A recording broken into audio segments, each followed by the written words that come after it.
Shalom saudara yang terkasih dalam Tuhan, kembali lagi dalam renungan tekad, temukan kebenaran Allah yang dahsyat. Saudara-saudara yang dikasih Tuhan, mari kita bersatu di dalam doa.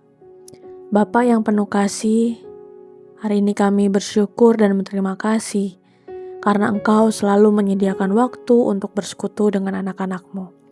Saat ini Tuhan, kami rindu membuka firman-Mu. Biarlah hati kami ini dipenuhi damai sejahtera dan pikiran kami tertuju hanya kepadamu. Pimpinlah setiap renungan kami hari ini, agar kami boleh semakin mengenal karakter-Mu dan bertumbuh dalam iman. Tolong kami yang rindu bukan hanya menjadi pendengar firman, tapi kami juga rindu menjadi pelaku firman yang memuliakan nama-Mu. Inilah doa kami, hanya di dalam nama Tuhan Yesus kami berdoa. Amin. Renungan pada pagi hari ini terambil di dalam Ulangan 4 ayatnya yang ke-9. Tetapi waspadalah dan berhati-hatilah, supaya jangan engkau melupakan hal-hal yang dilihat oleh matamu sendiri itu, dan supaya jangan semuanya itu hilang dari ingatanmu seumur hidupmu. Beritahukanlah kepada anak-anakmu dan kepada cucu cicitmu semuanya itu. Saudara-saudara, pernahkah kita menerima pertolongan yang begitu besar, tetapi beberapa waktu kemudian bertindak seolah-olah pertolongan itu tidak pernah terjadi? Sebagai manusia, kita memang mudah lupa. Kita lupa kesetiaan Tuhan di masa lalu, tetapi ingat setiap kesulitan yang kita alami. Itulah sebabnya banyak keluarga menyimpan foto album atau membagikan foto dalam media sosial mereka, agar setiap tahun mereka melihat kembali memori itu.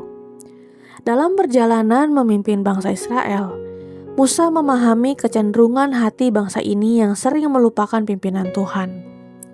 Ketika bangsa Israel hampir memasuki tanah perjanjian, ia tidak hanya mengingatkan mereka untuk menaati hukum Tuhan, tetapi juga untuk terus mengingat karyanya dan mewariskannya kepada anak cucu mereka. Musa mengajak Israel melihat kembali seluruh perjalanan mereka bersama Tuhan di dalam Ulangan 4 ayat yang ke-9. Mereka sendiri telah menyaksikan bagaimana Allah membebaskan mereka dari Mesir, memimpin mereka di padang gurun, dan menyatakan dirinya di Gunung Sinai. Jika kita lihat, Allah Israel adalah Allah yang sangat dekat dengan umatnya. Karena itu mereka dipanggil untuk hidup menaati firman-Nya dan menjauhkan diri dari penyembahan berhala. Musa tahu bahwa melupakan Allah akan membawa mereka kepada kehancuran. Dan panggilan itu diteruskan sampai pada perjanjian baru. Umat Tuhan dipanggil untuk mengingat karya Allah di dalam Yesus Kristus.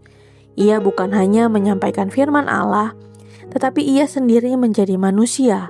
Di dalam Yohanes 1 ayat yang ke-14. Dan pada malam sebelum Yesus disalib, Yesus berkata tentang perjamuan kudus, "Perbuatlah ini menjadi peringatan akan aku," yang terdapat di dalam Lukas 22 ayat yang ke-19. Inilah panggilan bagi orang percaya, panggilan untuk terus mengingat karya keselamatan Kristus, sebab mengingat karyanya akan menolong kita hidup dalam ketaatan dan kesetiaan setiap hari. Jadi saudara-saudara yang dikasih Tuhan, mulai saat ini, mari kita bangun dan meneruskan kebiasaan mengingat dan menceritakan kebaikan Tuhan. Saksikan perbuatan Tuhan dengan menceritakan pengalaman pertolongannya kepada anak-anak, keluarga, atau orang lain. Biarkan warisan iman diteruskan dan kita juga selalu berpegang pada firman-Nya serta mengingat karyanya dalam hidup kita. Mari kita tutup di dalam doa. Bapa yang penuh kasih, kami bersyukur atas firman-Mu yang mengingatkan kami untuk tidak melupakan setiap kebaikan dan penyertaan-Mu dalam hidup kami.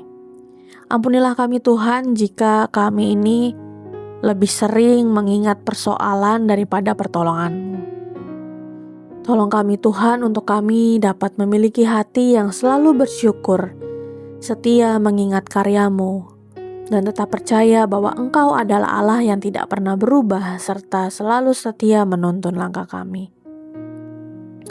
Tuhan, biarlah Hidup kami ini boleh menjadi kesaksian bagi orang-orang di sekitar kami. Mampukan kami untuk menceritakan kasih dan pertolongan-Mu kepada keluarga, anak-anak, dan setiap orang yang Engkau percayakan di dalam hidup kami. Tuhan, kiranya firman-Mu terus boleh memenuhi hati kami, sehingga kami hidup dalam ketaatan, kesetiaan, dan kami boleh semakin mengasihi-Mu setiap hari. Inilah doa dan kerinduan kami Tuhan, hanya di dalam nama Tuhan Yesus kami berdoa. Amin. Saudara yang terkasih, jika saudara memiliki pokok-pokok doa yang dapat dibagikan kepada kami untuk kami doakan, saudara-saudara bisa mengisi pada link deskripsi dari tayangan ini atau men-scan barcode yang ada di tayangan ini. Kami akan mendukung di dalam doa untuk setiap pokok-pokok doa yang ada. Dan jika saudara-saudara diberkati melalui kebenaran firman Tuhan hari ini, silahkan bisa dibagikan tayangan ini kepada siapapun yang saudara rindu untuk mendengarkannya. Selamat melakukan firman Tuhan yang dahsyat. Tuhan Yesus memberkati.